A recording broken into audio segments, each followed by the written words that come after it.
Ողջույն բարեկամներ, ես Արշակ Ադամյանն եմ եւ այսօր զրուցելու եմ Մոսկվայի ժողովրդապետ եւ Ռուսաստանի կաթողիկե հայոց ավագերեց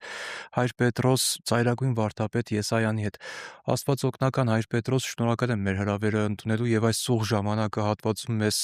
եթերաժամ տրամադրելու համար։ Աստված պահապան Արշակ ջան։ Մենք այսօր զրուցելու ենք չարի եւ բարու իմացության ծառի մասին։ Հետաքրքիր է այս ծառը։ Սա որպես խորհրդանիշ է հանդես գալիս, թե իսկապես մի ծառ էր, որի պտուղը ճաշակելով մարդը ձեռք էր բերում չարի եւ բարու իմացություն։ Չէ, սա խորհրդանիշ է մի իրականության, որը այսինքն ազատության խորհրդանիշ է։ Ազատությունը, որը Աստված տվեց մարդուն, որտեղ ազատությունը միակ միջոցը, որտեղ կարող է աճել, ապրել սերը։ Միակ միջոցը, որտեղ կարող է կատարվել ընտրություն։ Աստված սեր է, ասում է Հովհաննես Առաքյալը, եւ Աստված իր սերը տալով մեզ, բնական եւ սիրուց մեզ ստեղծելով սպասում է մեր սիրո պատասխանին, բայց սիրո պատասխանը կարող է ցնվել եւ հասունանալ միայն սիրո ազատության բաղգծերի մեջ։ Արդ բարու եւ չարի իմացության ծառը ազատությունն է եւ այստեղ պետք է ասենք, որ մարդ առածը չդիմացավ այդ բարգեւին, որ միևնույն ժամանակ եւ իր համար փորձություններ եւ վատ օգտագործեց այն անշուշտ խապված լինելով սատանայի կողմից, նրա կողմից, ով Աստծուց ընկել է իր ազատ կամքով եւ որը չարությամբ լցված մարդուն Աստծո նախասիրված արարածին ուզեցել էր Աստծուց հեռացնել եւ դժբախտացնել։ Այդ խորհուրդը, որը մենք ի նկատի ունենք, երբ մտածում ենք բարու եւ չարի ծառի մասին։ Արդյոք այս պտղի ճաշակման արգելքը կարելի է համարել որպես առաջին պահք մարդու համար։ Ոչ թե արգելքը, այո, այդպես ներկայացնում են սուրբ հայրերը, նամանավանդ բարեկենտանի օրը ճաշուշարականի մեջ պատարագի ժամանակ մենք հենց դրա մասին ենք խոսում, որ Աստված տվեց մարդկանց պատվիրան պահեցողության կամքը պետք է դրսևորեր մարդը հնազանդությունը առ Աստված եւ կամքը չմոտենալու դրան, ինչ որ իրեն կարող է վնասել, կարող է ինքը չկարողանար ճիշտ կողմնորոշվել եւ ճիշտ ընտրել։ Դրա համար Աստծուն ընտրել, Աստծո խոսքին լսելն է, դա է եղել հրավերը եւ այո, ինչպես դուք նշեցիք, առաջին պահեցողության հրամանն է, որ մարդկության տրված էր Աստծո կողմից։ Ես ինչու որոշեցի այս թեմային անդրադառնալ, որովհետև երբեմն ականատես եմ լինում թե սոցցանցերում, թե առերես շփումների ընթացքում, երբ տղամարդիկ ու կանայք միմյանց հետ վիճում են այս թեմայի շուրջ, տղամարդիկ մեղադրում են կանանց, թե դուք ճաշակեցիք, առաջին մեղքը դուք մտցրիք երկիր եւ դրա պատճառով մեր կյանքը այսպես վատը դարձավ, դրախտից արտաքսվեցինք, կանայք էլ իրենց հերթին մեղադրում են տղամարդկանց, թե այդ դուք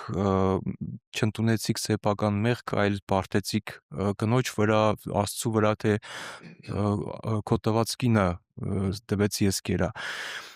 Սա արդյոք գրված է, որպեսզի կանայք ու տղամարդիկ միմյանց հետ վիճեն, թե պարզապես երկու տարբեր մարդկանց, անկախ սեռից, տարբեր մարդկանց հարաբերությունների մասին է, սեփական սխալը ընդունելու մասին։ Տեսեք, Աստված ստեղծեց մարդուն, Ադամին եւ Եվային, տղամարդու եւ կնոջը, ստեղծեց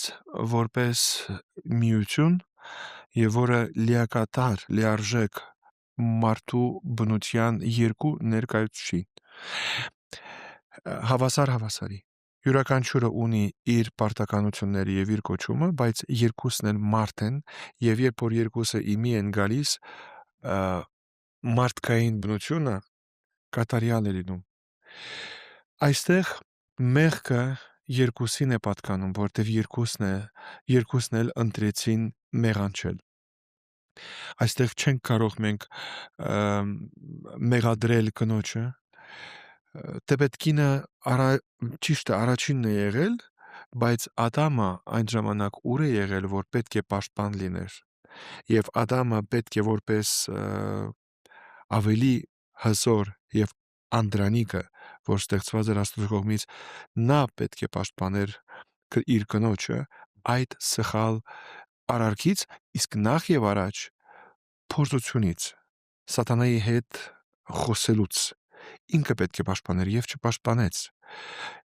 Տղամարդը չի կարող մեղքից ազատվել եւ ասել, որ կինն է մեղավոր, բայց հենց երբ որ Աստված ստեղծեց մարդուն, ստեղծեց լիակատար, լիարժեք ներդաշնակության մեջ։ Եվ այն ժամանակ Ադամը, երբ որ կնոջը տեսնում, երբ որ տեսնում է Եվային, ասում է. «Սա հիմա ոսկորին ոսկրից եւ սա մարմինի մարմնից, սա պետք է կոչվի կին, քանզի իր այրից առնվեց»։ Ինքը ուրախացավ եւ գրված է, որ իրենք մերկ էին եւ իրարից չէին ամաչում, որովհետեւ մեղքի կամ ծուր աչքով նայել չկար։ Իրենք իրար սիրում էին, բայց որպես կին եւ ամուսին նաեւ, բայց մաքուր սիրով, առանց օգտագործելու միջոցին, հասկանում եք, ոչ թե որպես իմ հաճույքի համար օգտագործվելիք մեկը, այլ փոխադարձ հարգանքով եւ սիրով, եւ դրա համար չէին ամաչում եւ ուրախանում էին իրարով, ուրախանում էին Աստծո ներկայությամբ, երբ է եղել այդ ջեղկը, որ իրենց մեջ մտավ, մեղքի շնորհիվ մտավ։ Ուստի եւ երբ որ մեղքը մտավ, երբ որ ճաշակեցին, դա անշուշտ ոչ խնձոր է, ոչ ուրիշ մի բան է, դա այդ պտուղը ազատության պտուղն է, որ մարդը ճաշակելով եւ վատ գործադրելով Աստծուն չվստահելով, այլ սատանային հավատալով, ինքը քանդեց ներդաշնակությունը իրենց միջև, նաև իրենց փոխհարաբերության մեջ։ Մարդը Աստծուց տակնվեց։ Աստված սակայն փնտրում էր մարդուն եւ ասում է. «Ադամ, ուր ես»։ Մարդ Աստծո, ուր ես։ Աստված փնտրում է, միշտ փնտրում է մարդուն, նույնիսկ եթե մարդը հեռանում է իրենից, բայց հեռացումը Աստծուց եւ իրարից։ Տեսեք, այստեղ ցույց է տալիս մեղքի հետևանքը, որը առ այսօր նույնն է։ Մեղքը մարդուն բաժանում եւ հեռացնում է Աստծուց եւ իրարից, որտեվ երբ որ Աստված փնտրում է մարդուն, որը տակնվում է իրենից, երկրորդը, երբ որ Աստված հարցնում է ուր ես, ասում է ես տակնվեցի, որովհետեւ վախեցա, որովհետեւ ես կերա այդ պտղից։ Արդյոք չես կերել այդ պտղից։ Կինը, որ դու ինձ տվեցիր, նա ինձ տվեց եւ ես կերա։ Ուրեմն շատ ճիշտ ասացիք, մեկը մյուսի վրա գցում է պատասխանատվությունը եւ կինը իր հերթին ասում է օձը ինձ խաբեց, այսինքն ես պատասխանատու չեմ, եւ այն կինը, որով Ադամը շատ ուրախ էր եւ գոհ էր Աստծուց եւ ասում էր սա հիմա ոսկորին ոսկրից է մարմինի մարմնից, հիմա ինքը ասում է կինը, որ դու ինձ տվեցիր, վերջնականորեն մեղքը Աստծունն է, որ ընդհանրապես այս կնոջը տվել է ինձ եւ այս կինը ինձ մեղքի պատճառը դարձավ, ապա իմ կամքը ուր է, ապա ես ուր եմ։ Ոստի մեղքի մեջ մարդինքը իրեն չի կարող արդարացնել եւ անմասն պահել, երբ որ կատարեց։ Մեր ազատ կամքի հետևանքն է այդ մեղքը։ Հայր Պետրոս, կար հնարավոր տարբերակ այդ մեղքը գործելուց հետո դրախտից չարտաքսվելու եւ այդ բաժանումը մարդ Աստված եւ մարդ հարաբերությունների միջև։ Ոչ, որովհետեւ յուրաքանչյուր ազատությունը ենթադրում է հետևանքները։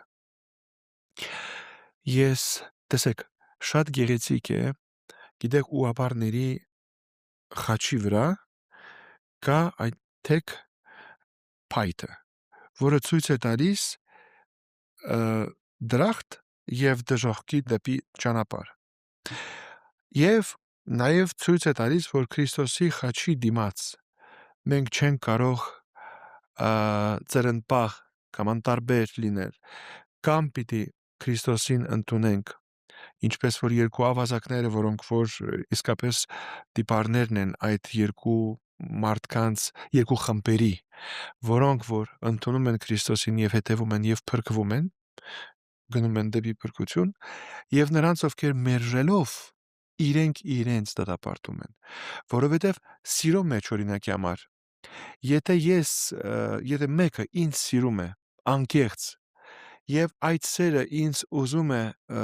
առաջարկել եւ ես մերժում եմ, ես ինքս ինձ դատապարտում եմ մենությանը, առանց այդ սիրո շրջանակի մեջ մնալուն, ես ինքս ինձ եմ դատապարտում, ոչ թե այդ մարդը, որ ինձ առաջարկում է իր սերը։ Աստված առաջարկեց իր սերը, մենք, այսինքն մարդ արարածը մերժեց, եւ այդ մերժելուն հետևանքը կա։ Աստված ասաց. «Մի կերեք այս պտղից, որովհետև այն օրը, երբ որ ուտեք դրանից, մահկանացու կդառնաք»։ Սատանան ասաց. «Ոչ, մահկանացու չեք դառնա, այլ Աստված ձեզանից թաքցնում է որոշ բաներ, որոշ գիտելիքներ, որոշ հնարավորություններ, եւ դուք, երբ որ ճաշակեք դրանից, դուք Աստծո նման կդառնաք»։ Եվ սա եղավ դրանից հետո է, որ այս է փորձությունը, եւ դրանից հետո է, որ գրված է Սուրբ գրքում, որ Եվայի աչքին պտուղը գրավիչ եւ ակնահաճո դարձավ։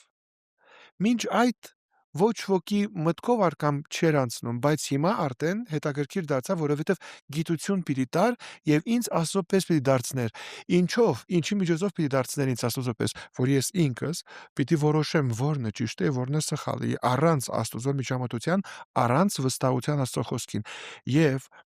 եթե ես Աստված ինձ ասաց, հուշեց,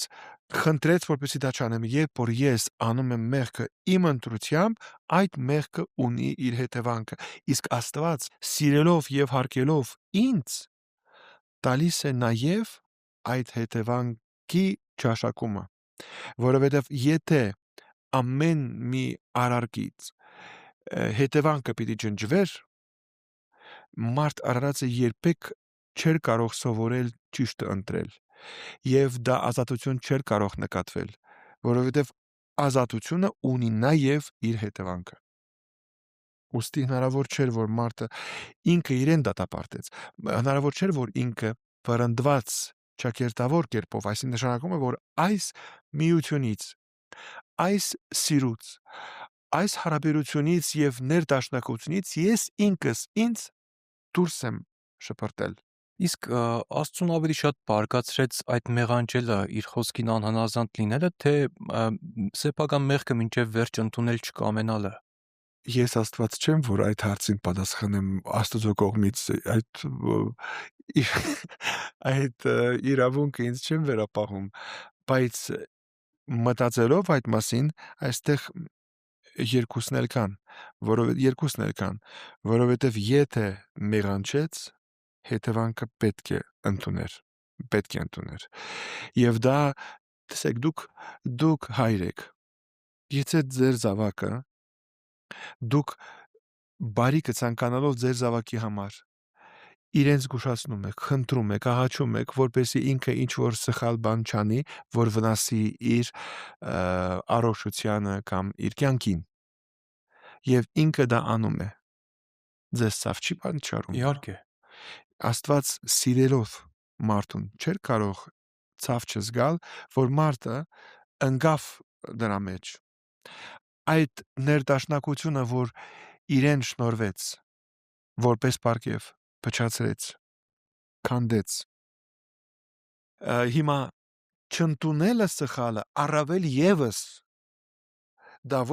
մեղանչեցի, բայց եւ չընդունեցի։ Այդ կրկնակի ցավը եւ սակայն Աստծո արդարության մեջ միևնույն ժամանակ, միևնույն րոպեին կա եւ մեծագույն գութը, ողորմությունը, որտեղ Աստված անմիջապես նախատեսել է, թե ինչ ճանապարհով պիտի փրկի մարդուն եւ պիտի վերադարձնի։ Աստված երեսը չտքեց մարդուց, չվրընդեց ասելով, որ դու որոշեցիր, դու ընտրեցիր, գնա այլևս քեզ չեմ ճանաչում։ Ոչ, Աստված ամեն բան մտածել է եւ իրագործեց փրկությունը ընդուփ նախ հրկելով աշխարհ մարգարեներին եւ այլն, հետո ընդուփ իր որդուն ուղարկելն աշխարհ, որը մարդ դառնալով պիտի հաստատեր Լևոն Պապի խոսքի համաձայն շատ գեղեցիկ պիտի հաստատեր արդարությունը, աստվածային արդարությունը խաչի վրա, իսկ այս աստվածային արդարությունը ողորմությունն է, որ Աստված երբեք չի պատժում առանց ողորմության, առանց վերադարձի հնարավորություն տալու, երբեք։ Պատիժը հայրական միայն զգաստացման համար է, անդրադարձնելու համար է այդ մարդուն, որ ետ դարձիր, ոչ թե պատիժը պատժի համար։ Աստվածային արդարությունը երբեք մարդկային արդարության նման չէ, որտեվ աստվածային արդարությունը երկրորդ ձեռքով, մեկ ձեռքը արդարությունը, մյուս ձեռքը ողորմությունը։ Արդարությունը տրվում է որպեսզի ողորմի, որպեսզի գթա։ Այսքանը Հայր Պետրոս, եւ որպես ամփոփում, ինչ է մեզ տալիս այս մարդկության պատմության սկզբում տեղի ունեցած իրադարձությունը մեզ 21-րդ տարի մարդկանցս։ Ինձ թվում է, որ տալիս է մեզ մեկ կողմից այդ փորձառությունը, ինչքան որ սակայն փորձառություն ունենք, ավաղ մարդը մեղանչական է մնում, եւ բայց փորձառություն ունենք, հասկանում ենք, թե ինչին է տալիս, ինչին է տանում Աստծուն չհավատալը եւ մերժելը, չէ՞, ինչ հետևանքներին պիտի բերի։ Դա փորձառություն է։ Երկրորդը սակայն ըստիս եւ ոչ միայն ըստիս, բայց ինձ համար հիացմունքի պատճառ է դառնում Աստծո ողորմությունը, որ ինչքան էլ որ սխալվեմ, Աստված երբեք ինձ իր երեսից չի վտարում։ Աստված միշտ հնարավորություն պիտի տա ինձ, որպեսզի վերադառնամ եւ միշտ ինձ պիտի գթա։ Ինչպես Աստված գթաց ժողովրդին Քրիստոսի միջոցով, Քրիստոսին ուղարկելով աշխարհ։ Ոստի երախտագիտություն մեկ կողմից, քաջ գիտակցություն Աստծո ողորմության իր սիրո իմ նկատմամբ, մարդկության նկատմամբ, եւ մյուս կողմից փորձառությունը հասկանալու համար գիտակցությունը, թե ինչ է լինելու, եթե ես Աստծուն մերժեմ, եթե ես սխալին հետևեմ։ Հա, բայց տեսեք, նորից եմ վերադառնում, բայց միշտ նույնիսկ եթե ես այնքան սխալական եմ, այնքան մեղանչական եմ, ինձ համար միշտ կա ելք, միշտ կա վերադարձի հնարավորություն եւ միշտ կա աստվածային գութն ու ողորմությունը։ Այսքանը անչափ շնորհակալություն։ Շնորհակալ եմ ձեզնից։ Բարեկամներ, հիշեցնեմ իմ զրուցակիցներ Մոսկվայի ժողովրդապետ եւ Ռուսաստանի կաթողիկե հայոց ավագերեց Հայր Պետրոս Ծայրագույն վարդապետ Եսայանը։ Շարունակեք հետևել մեր հրապարակումներին։